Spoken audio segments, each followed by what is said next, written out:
to another edition of the Hampden Football Netball League Senior Footy Show. And of course, we're preliminary final weekend this weekend. Grand final next week. Both those matches to be played at the Reed Oval. Final series has been absolutely electrifying so far. Crowds have been magnificent and expect the same to continue with the weather forecast over the next 2 weeks. Absolutely mint. Hilly, hasn't it been a brilliant final series? The fresher Fruit Juice final series. Hey mate, been absolutely terrific. Saturday's clash, probably not as the great spectacle we sort of hoped, but weather conditions didn't allow for a great game to be played. But gee, Sundays was red hot. On top of the 2 games we had in week one, it's been a great final series thus far. But it didn't surprise us though, because we sort of knew it was going to be like that with the year that we've had. Yeah, absolutely. And all sets up a cracking contest. North Warrnambool Eagles taking on Terang Mortlake in the prelim final. 1 point separated them in the qualifying final a couple of weeks ago. So it is going to be an absolute belter. One of the stars of the show. He's not playing for the remainder of this year. Geez, they'd love to have him out there, and he'd just give him that little bit of X factor. Is their coach, their incoming coach for next year, in Louis Taylor, who's been kind enough to join us. Louis, how are you, buddy? Yeah, going well, thanks. Yeah, thanks for having me on. Hey, mate, always a pleasure. And we have to give a bit of a shout out to Jackie Lee, one of our great sponsors on Hampden League Live, mate. You're doing a bit of work with the big man at the moment, buddy, and looks like you're on the job as we speak. Yeah, it'll be a late one tonight. Yeah, League Contracting. They run a good show, as you boys know. So, yeah, working just near Colac tonight, which is good. Fantastic, mate. And listen, tell us about the weekend, a fantastic victory. You were challenged, mate. They're a good side, Cobden, but you lifted and done what you had to do. Yeah, they are a good side, and they've had a really good year. So I thought we came out from the start and, our contest work, I think some guys stood up. I think probably across the board, we probably had a lot of guys above 7. So, it was good to see, good to watch from the sidelines from where I was. So the boys cracked in, and we'll look to do the same again this weekend. Louis, reflecting back on the first week of the finals, obviously a tight game up at Camperdown. You guys did so much right, but no doubt there's a lot of things you'd like to improve on heading into another hit out against the Eagles.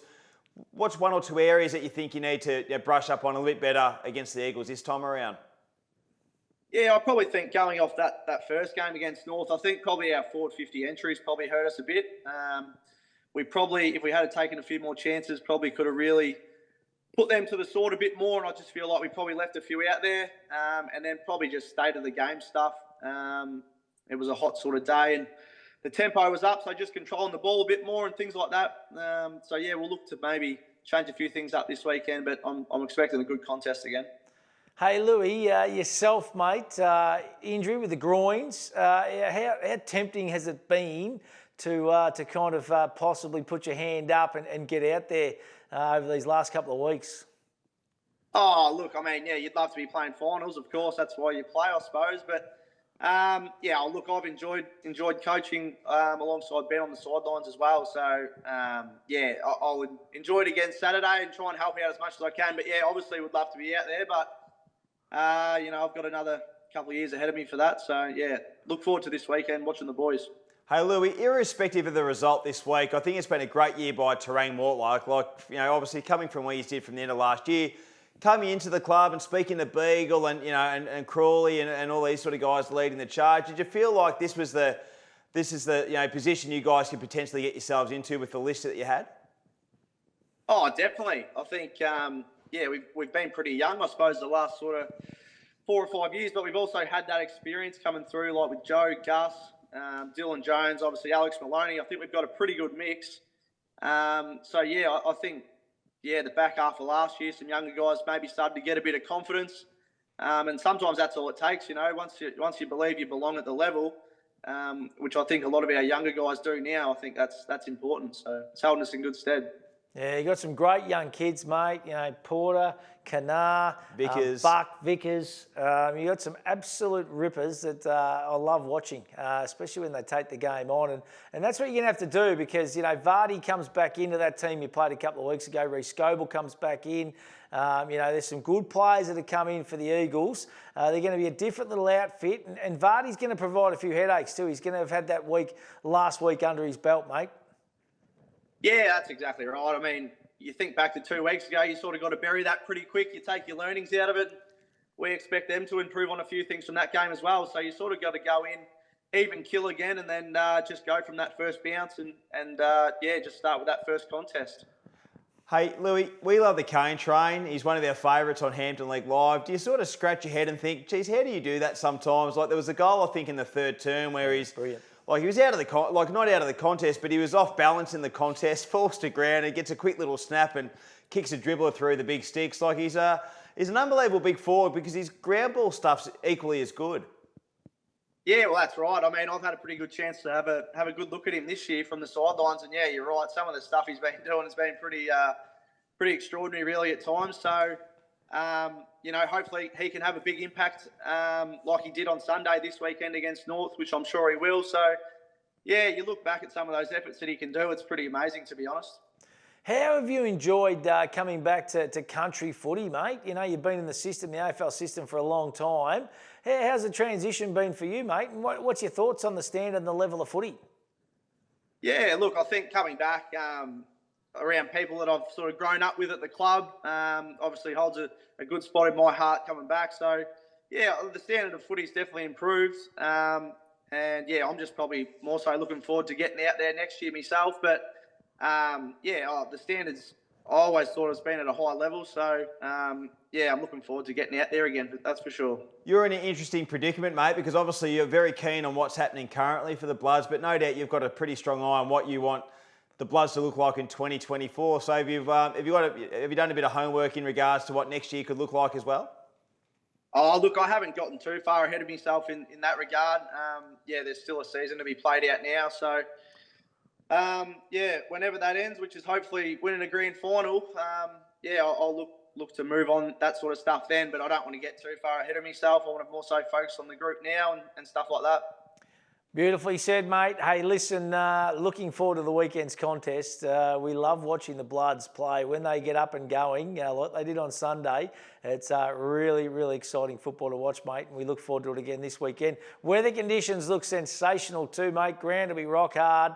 It'll be an absolute beauty. Yeah, absolutely. Yeah, looking forward to it. Love your work, fellas. So you do a good job.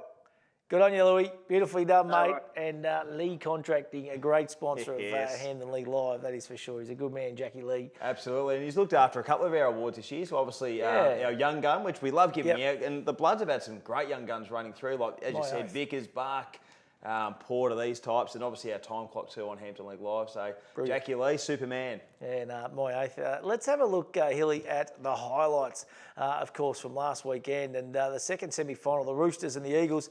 And it's fair to say, first quarter, it was all the North Warrnambool Eagles, but I actually think, and just talking to Nick and a few of those boys during the week, I actually think there was a fair breeze that was blowing down. You probably didn't feel it inside, the 20 metres inside the boundary line. Yeah. When you got onto the ground, they reckon it was a fairly strong breeze, probably a 5 to 6 goal wind. Well, I feel like it probably was too. A couple of nice goals here, obviously Jones and Grundy, but when the Roosters kicked it out of defensive 50 a few times on the outer side, the wind seemed like it took the footy over the line with a bit of distance too, so you felt like there was a bit of a breeze there.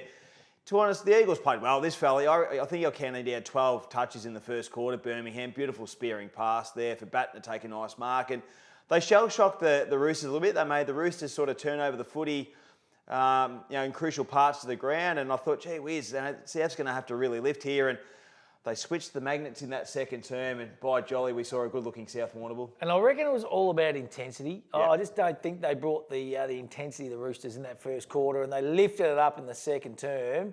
And once they did that, the rest was kind of history. There's Nicholson, mate, best man on the ground, won our Matthews Petroleum Player of the Day. He was sensational. Willie White kicks a nice one from the boundary. Didn't see a lot of Will last weekend. He's done some really good pressure acts. Yeah, I actually thought Luke Kennard did a super job on him. That's a big role to try and nullify a Will White type. He's kicked, 36 in 12 games, so averages 3 and was terrific. But his other little clone, Maxie Irving, stood up and played that small forward beautifully. Saunders there with a great tackle on Grundy, goes back and slots this one. And then all of a sudden, the Roosters were kind of in control of this match, weren't they? Well, they were, and I guess it started in the midfield. They slipped Nicholson out of the midfield rotation, put him on a wing, and he was a real connector. But I just felt that the likes of Archie Stevens started getting his hands on the footy a bit more, as did Liam Ewell. I thought Ben Rantel did some really nice things in the pivot as well. And that's where they sort of took a little bit of control and were able to use that those really good skills that those players possess. I must admit, I reckon their back six are really big part of the backbone of their side. Yep. You know, Isaac Thomas, Harry Lee, Mullen. You know, they've got some really good players there that they play well together. They read the play well together as well. I reckon Jeremy Muggerman. one-on-one, you'd back them nearly every time. Well, not every time, but quite a lot of times because they're quite strong one-on-one. But also, too, they're happy to zone off their opponents and, you know, and be that second or third man up to try and spoil a contest and so forth as well. But their transition, you know, of the ball from the back 50 to the forward 50 is pretty good as well for the Roosters. So Bex was on fire. Listen, he had a great game. He would have clunked 12 marks easy and was a really good target. He kicked 3. Honestly, could have kicked 7 at times. And I know the wind would have been a little bit tough out there as well. But, you know, Shannon's someone whose goal kicking can sometimes let him down. But I'll tell you what, when he's on fire, he is very, very hard to stop. Yeah, no, he's in good nick at the moment. Corey Gallichan, he slotted a few late in the game, but he's only had a couple of games back as well for the Roosters. And they're going to take plenty out of this too. And then the big talking point, obviously, is the possible inclusion of George Stevens, Lamont Lual, Willie Rantel would be in the mix as well, because he's had a fantastic back half of the year. And they've got some selection headaches, but it's a good position to be in. Oh, correct. And you look at their reserve sides, like Trent Williamson, I openly stated last year, he's probably the only player I've seen beat Sam Dobson. Yeah. At centre-half back. He was playing in the twos. You had Yeah. Braden Bex, who's been a great wingman for a number of seasons now, you know, playing in the reserves as well. So there's 5 players that could easily come into that lineup. Yeah, they've got a lot of thinking to do, the Roosters. Then we turn our attention to Sunday's game, played in contrasting conditions. The sun was shining at the Gardens Oval, Port Fairy, a massive crowd. And, well, the Cane Train put on a bit of a clinic early.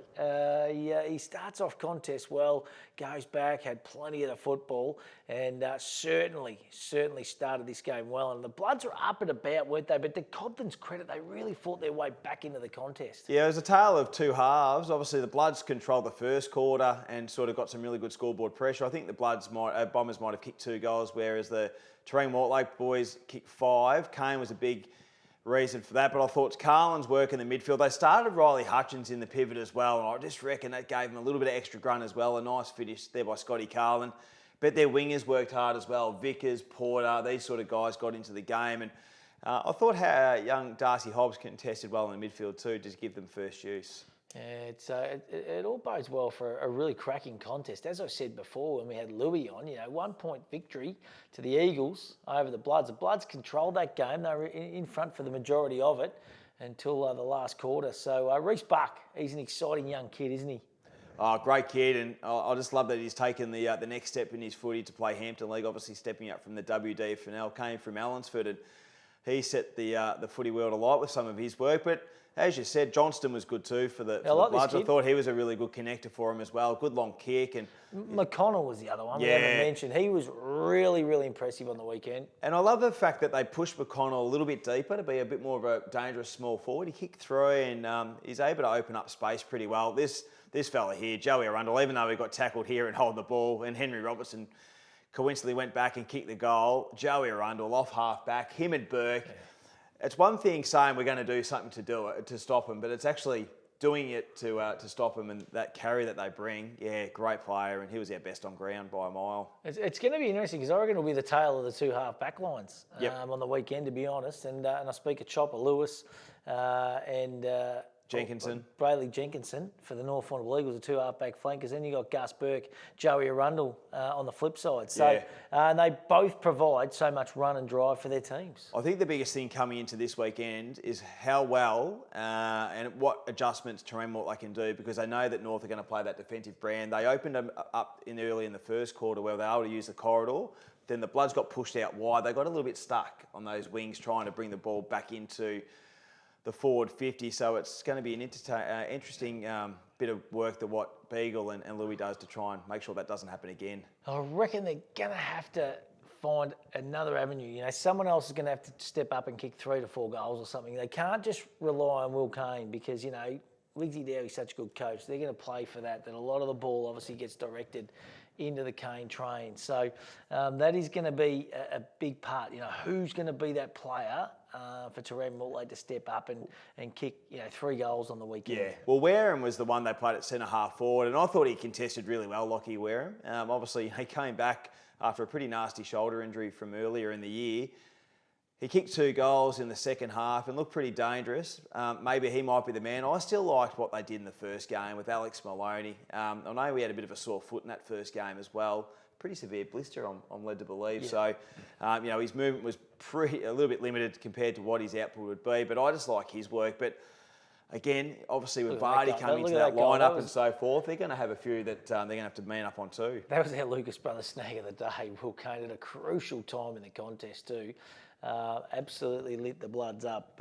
He's just a freak, as you said, in the air, on the ground.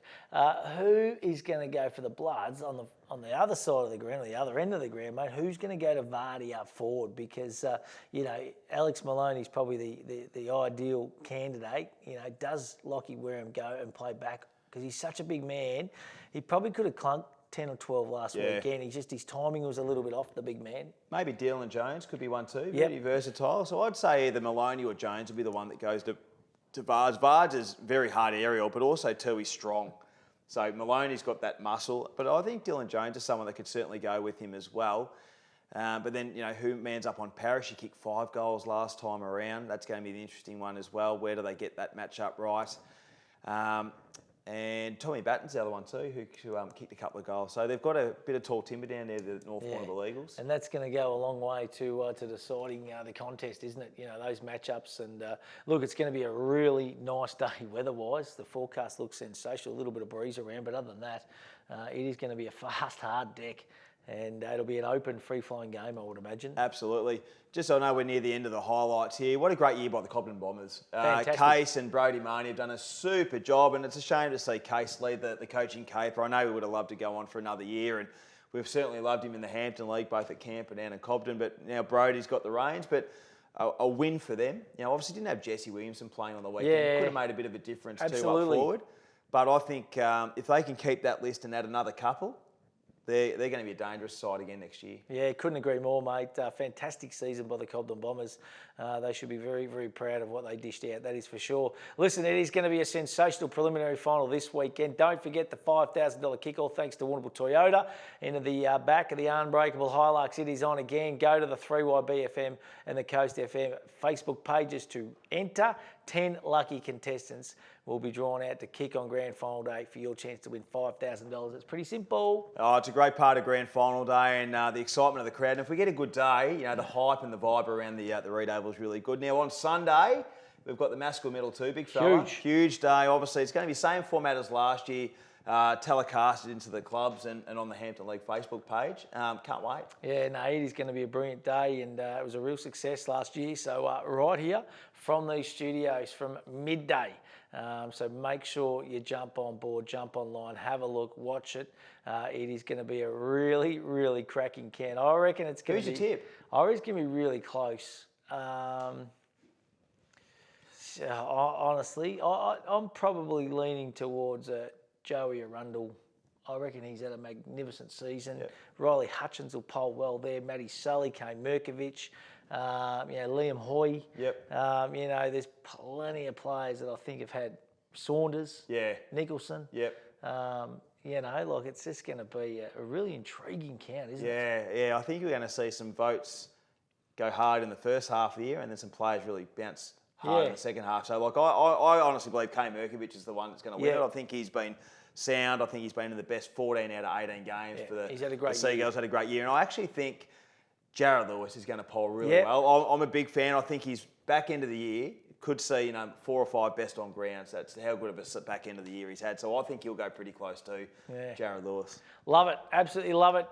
Get along to the footy and the netball this weekend. Reed Oval is where all the action is at. Preliminary final this Saturday, then grand final the following Saturday at the Reed Oval as well. Forecast looks magnificent, not only for prelim this weekend, but also grand final as well. We hope to see you at the footy and the netball this weekend.